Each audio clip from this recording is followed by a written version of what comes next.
এই বছৰ যি ৰিক্ৰুটমেণ্ট হৈ আছে অৰ্থাৎ 10 মে তাৰিখে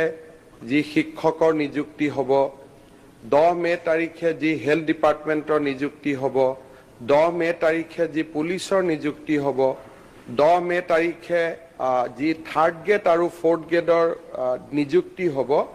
প্ৰথমবাৰৰ বাবে অসমৰ চাহ বাগিচাত বা আদিবাসী সমাজৰ বাবে আমি 3% চাকৰি পোনপটীয়াভাৱে ৰিজাৰ্ভেশ্যন কৰিছোঁ এই বছৰ যি ৰিক্ৰুটমেণ্ট হৈ আছে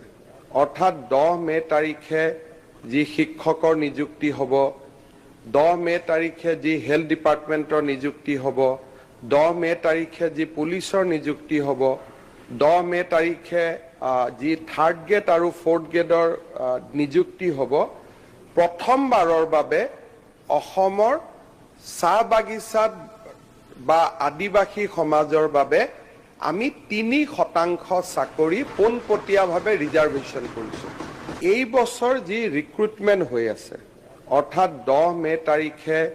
যি শিক্ষকৰ নিযুক্তি হ'ব 10 মে তাৰিখে যি হেলথ ডিপাৰ্টমেণ্টৰ নিযুক্তি হ'ব 10 মে তাৰিখে যি পুলিচৰ নিযুক্তি হ'ব 10 মে তাৰিখে যি থাৰ্ড গ্ৰেড আৰু ফৰ্থ গ্ৰেডৰ নিযুক্তি হ'ব প্ৰথমবাৰৰ বাবে